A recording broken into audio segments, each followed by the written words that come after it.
Hey guys, Timothy Roberts here. In this video, we're going to talk about two original cymbals that I'm currently making. They are in a semi-complete spot right now. I would be willing to finalize these and send them out as is, but I wanted to do this video because I'm going to do another process to them. So let's take a listen to these two cymbals in their current state, and we'll talk about what we're hearing.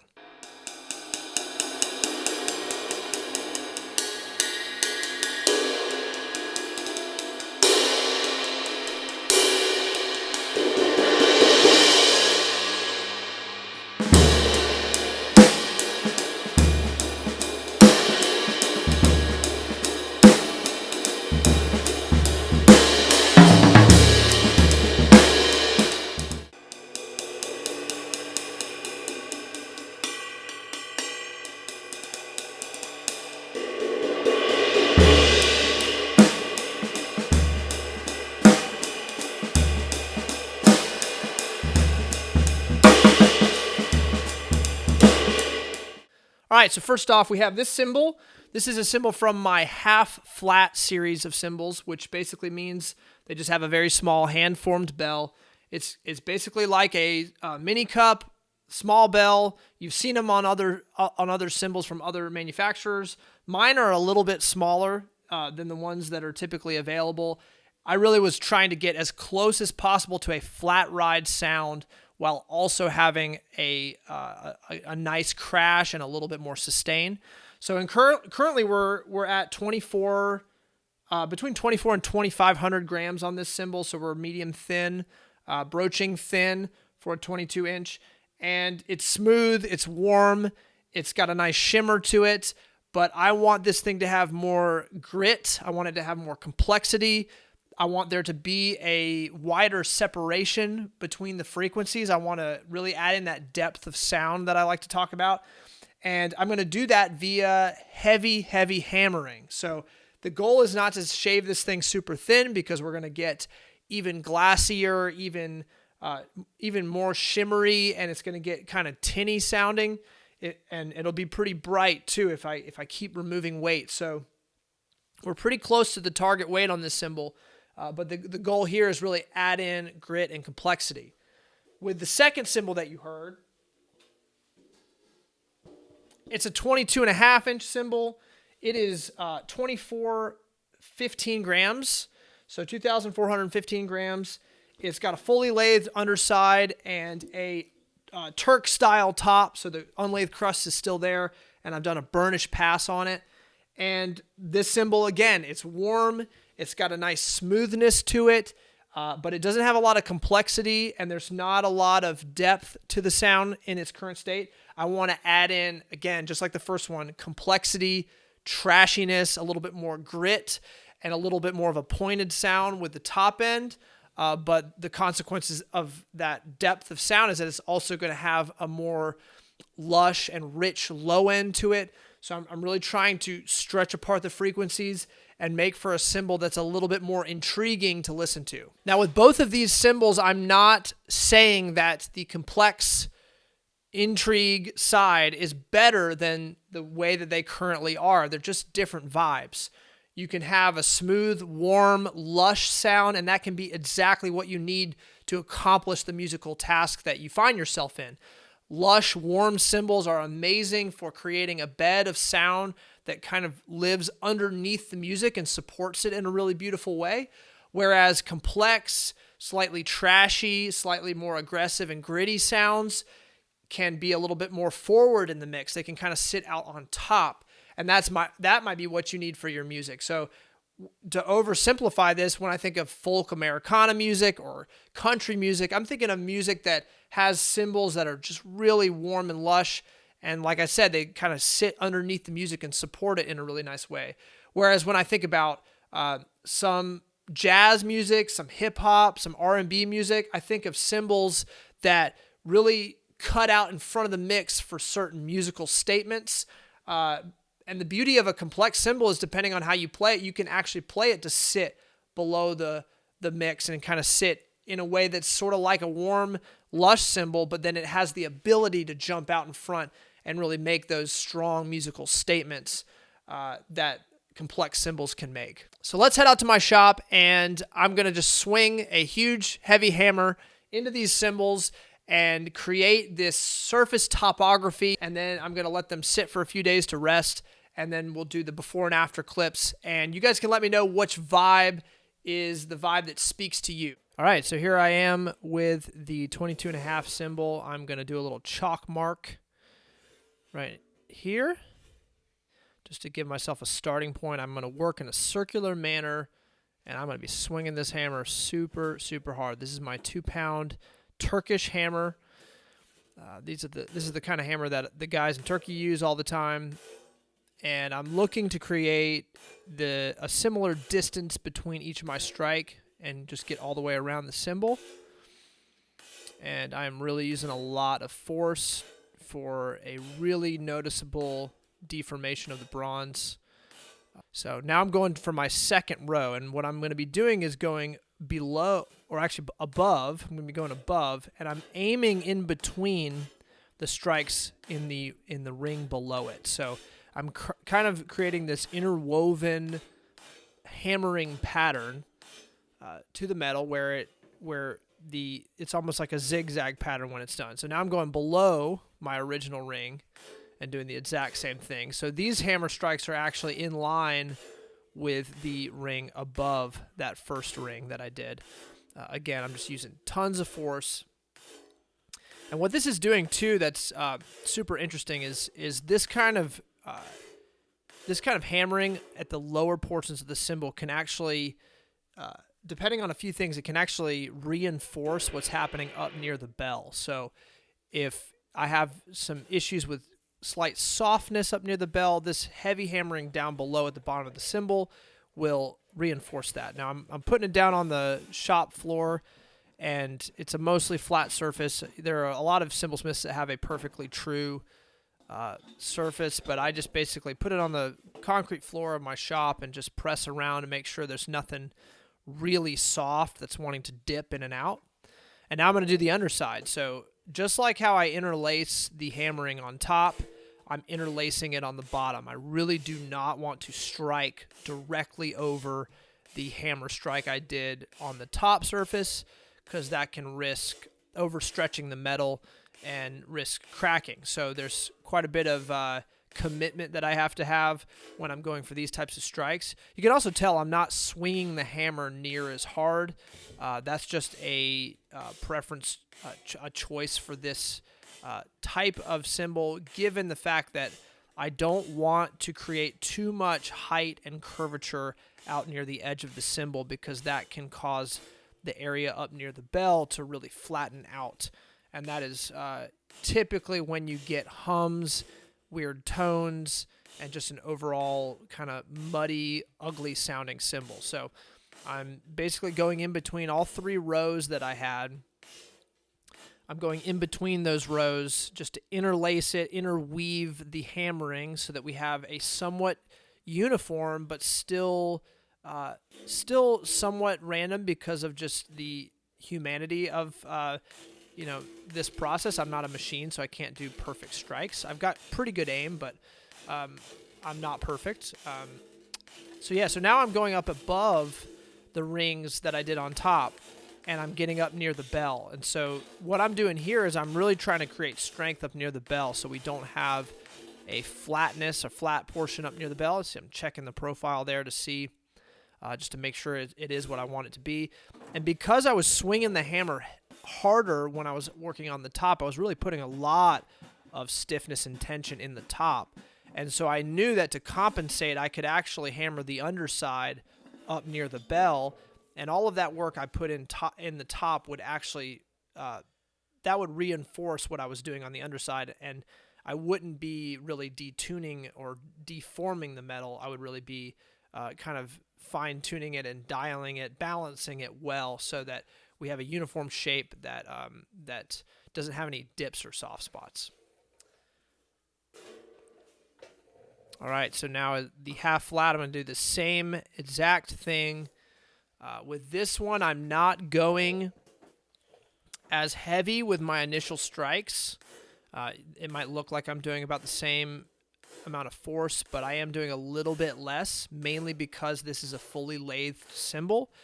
On the first cymbal, it has the oxide crust, which is a more dense and a harder surface, so it can actually receive heavier strikes than a fully lathed surface. If I really swing that hammer with all of my might on a fully lathed surface, I can really get a massive hammer divot, which I wasn't really wanting to go for on this cymbal because I don't want to take it too far in that complex, trashy vibe. I really want to. I want to fine tune it. I still want it to have smoothness and warmth to the crash. I still want it to have a mellowness, depending on how you play it.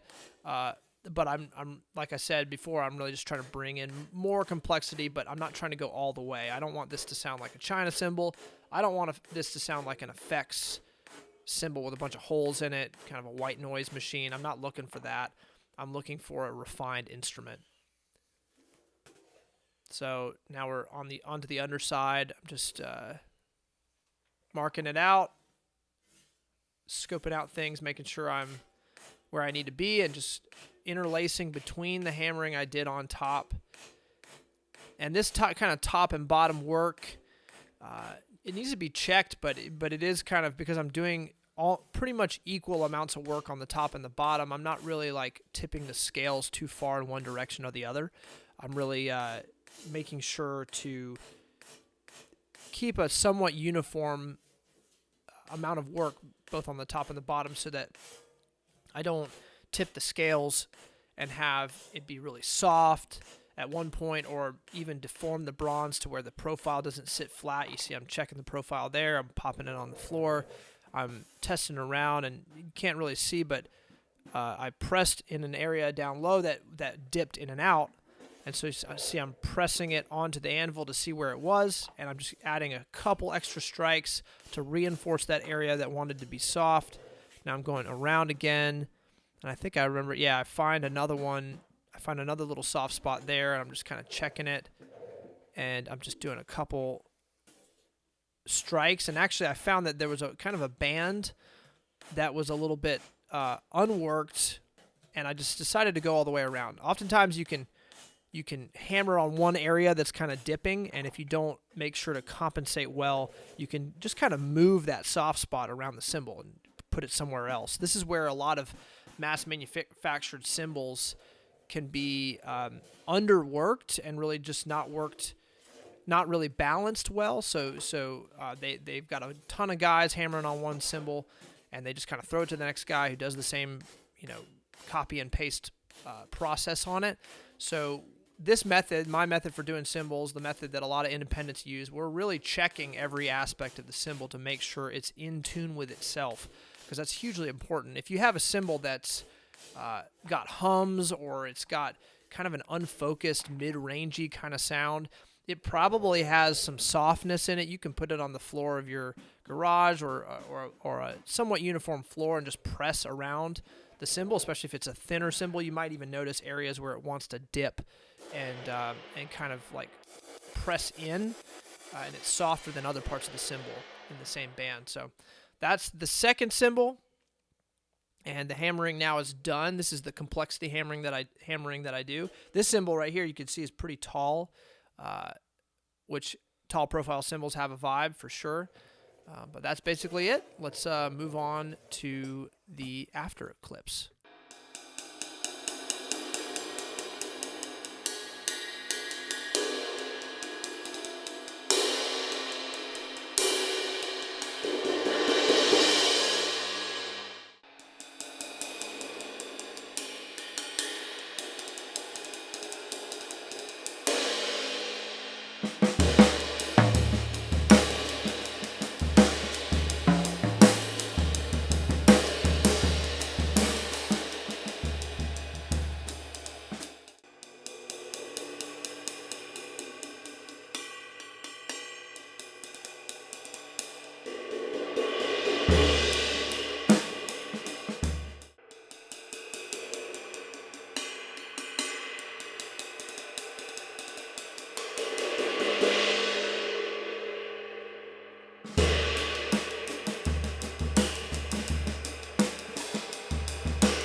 right, so as you heard in that video, after it had rested for a day, basically what I'm doing now is I wanted to add a little bit more top hammering to this half flat.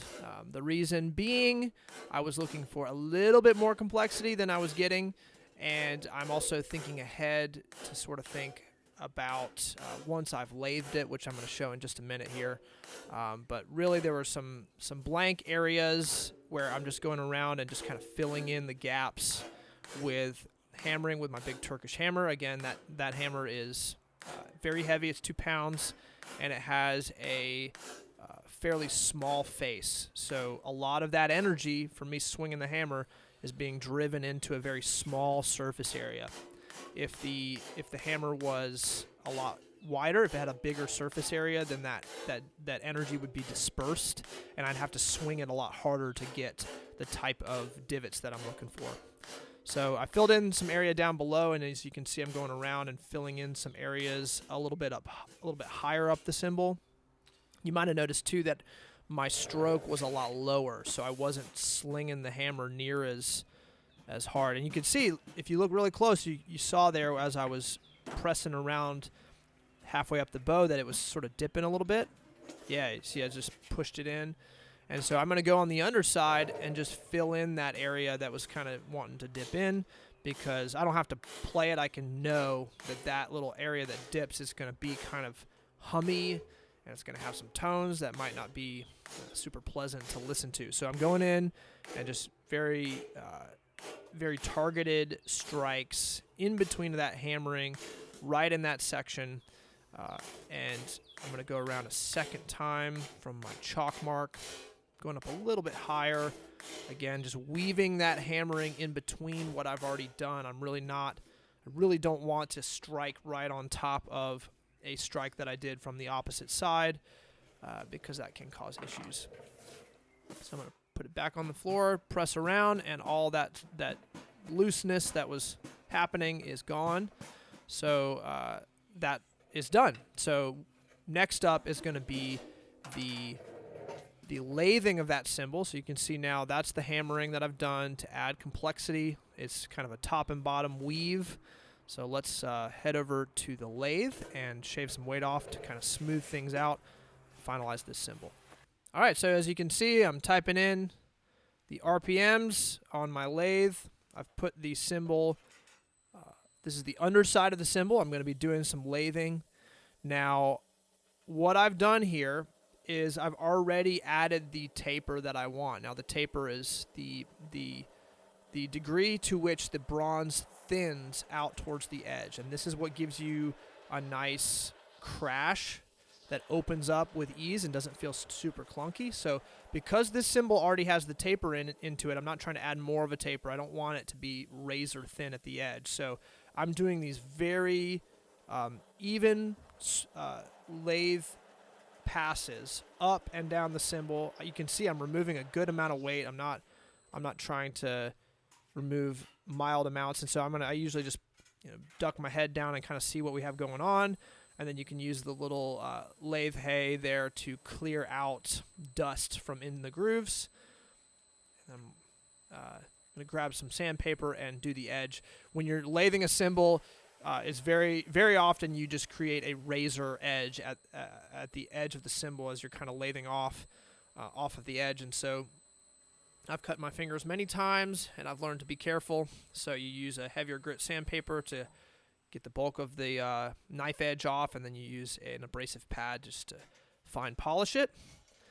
So that is the underside of the cymbals lathing. I probably took off about 50 to 70 grams. So I'm taking a look at it, and there you can see it's a lot more smoothed out. Now we're going to do the top. I just removed my little insert there that allows me to do the underside, and this is just the standard backing that I can do the top of the cymbal on. Now you probably notice I don't have any backing underneath this cymbal, and a lot of cymbal smiths will have a backing, and that just allows you to really press in hard, but I want to have air behind my cymbal, because then I can really know what's going on with the balance of tension in the cymbal. If it wants to really dip and press in as I'm applying force on the lathe, I know I might need to do some things on the lathe or via hammering to kind of iron out that. I want it to feel pretty strong as I'm doing my lathe passes. So just like on the underside, I'm doing even weight removal from the bell to the edge. I'm not trying to add any more of a taper. One thing you can think about with this too is that, if I'm lathing up near the bell, because it's a smaller surface area, I'm going to be removing more weight. So typically I try to speed up my pass as I get close to the bell and slow down my pass, as you can see right here, as I get to the edge, because I'm dealing with different amounts of bronze, different surface area sizes. So there's so many little things to think about. It's kind of crazy. But I just did a couple little passes there, and I'm going to use the lathe hay just to kind of wipe the surface, get rid of any little shards or dust or stuff that's kind of lurking in the lathe grooves. And then I'm going to, again, just touch up my edges. My edges were probably fine, but I just have a policy of always polishing the edge just to make sure that it doesn't slice your fingers. It's very, very painful, as you can probably imagine. So that is the lathing on this guy. I believe I removed about 100 grams with this top and bottom work. And as you can see, it's much more blended in. What you can do, if you just hammer a cymbal and then you don't lathe over it, that can help tighten things up and keep things sort of dry, because you have these big potholes like this cymbal right here. You have on the top surface, I'm not going to be lathing it. So I've really created this topography in the cymbal that is going to maintain a sense of dry, articulate, warm stick definition and sound. Whereas if you do the hammering and then you lathe over it, you're kind of tying it all together. You're kind of blending it into the sound of the wash. You're kind of making for a smoother sound. So with this cymbal, I'm only going to be lathing the underside. And what I'm trying to do is, given the fact that I'm not lathing the top, and it's going to have that kind of trashy, complex, dry, woody thing going on, I want to lathe my underside to kind of bring in a little bit more smoothness from what we heard in that playing example once when it was just the hammering done. So this lathing right here is meant to kind of bring in a little bit more nuance to the cymbal, given that it's very dry, very articulate, even though it's a pretty thin cymbal. Checking it out in the light. I'm going to do one more pass from the base of the bell all the way out to the edge. And that is going to be it, I believe. Oh, I'm going back in one more time. With this bottom lathing, I removed, I believe, 70 grams on the bottom. So we're starting to broach thin territory for this ride, but it's okay because I have that unlathed crust on top. That's going to help keep that articulation and dry, woody stick, and it gives me room to go thinner with the cymbal and not sacrifice that stick articulation. That's really something that you got to think about with cymbal making, is all of the various elements that you're dialing and mixing, kind of like a mixing engineer would, where you're kind of EQing the sound and doing little things. And the thing that's interesting about cymbal making is that any little thing you do to one part of the cymbal, or any one characteristic that you're trying to add, will affect all the other characteristics. So it really is a balancing act, a tightrope walk, if you will. So yeah, there's the cymbal, fully lathed. We got lots of topography on this one. Got some wobble to the tension there, and we're gonna let it rest and check it out after it's had a little bit of time and see what we think.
All right, that's the video. Thank you so much for watching. Please drop a comment below of which cymbal you liked more and which version of that cymbal spoke to you. Like I said before, these are not, it's not one good sound, one bad sound. They're just different sounds, different sonic qualities that you might want for different musical situations. To me, when I took these cymbals through the additional processing, I found that it kind of separated out the frequencies and allowed for the stick definition to be a little bit more clear. And I really love stick clarity, stick definition. That's really important for me. Considering I make a lot of cymbals that are thin, I don't really ever worry about the crashability of a ride of mine. I kind of know that they're going to crash, especially given the weight range I typically make. So from that standpoint, I kind of know that's going to be okay, and I really hyper focus in on my stick clarity because I want there to be a dynamic range of frequencies. I want there to be a rainforest of tones, like John Riley likes to say. I want there to be a lot of different stuff going on, but I really don't want any of it to muddy up the patterns that I'm playing. I want what I play to be clearly heard, so that I can express myself, express the kind of music that I want to make. So for me, a good cymbal is a cymbal that can crash. It has great stick clarity, and then it's got a rainforest of overtones that live in it to create intrigue and variance and nuance. So I found that with the complexity hammering and the processing I did to these cymbals, I feel like it dropped the fundamental pitch lower, which sort of cleared out some of the stuff that could be perceived as muddiness. It could be perceived as a little bit too much going on in one area of the sonic spectrum. I wanted to drop it lower, create distance there so that the perception of my stick clarity was a lot more forward. I didn't have to focus so much to hear that stick clarity. This is a huge point that I find with a lot of thin cymbals that guys make or that companies make.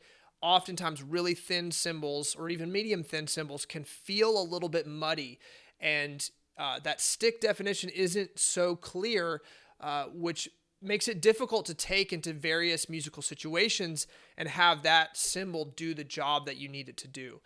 That's something that's incredibly important if you're looking for a cymbal to purchase. You need something that is going to do the job, and you need an instrument that is going to give you the ability to express yourself. So both of these cymbals to me needed that extra processing to get them to where I felt like I could express myself on them, and whoever ends up purchasing them or ends up playing them would be able to express themselves on that cymbal. So that's really priority number one for me as a cymbal maker, and it's something that's really important to think about when you're looking into creating your sound and getting the instruments that you need in order to express yourself on the instrument. So thank you so much for watching. Please drop a comment down below. Hit the subscribe button and the bell if you want notifications, and keep an eye out for the next video. I'm Timothy Roberts. Thanks so much for watching.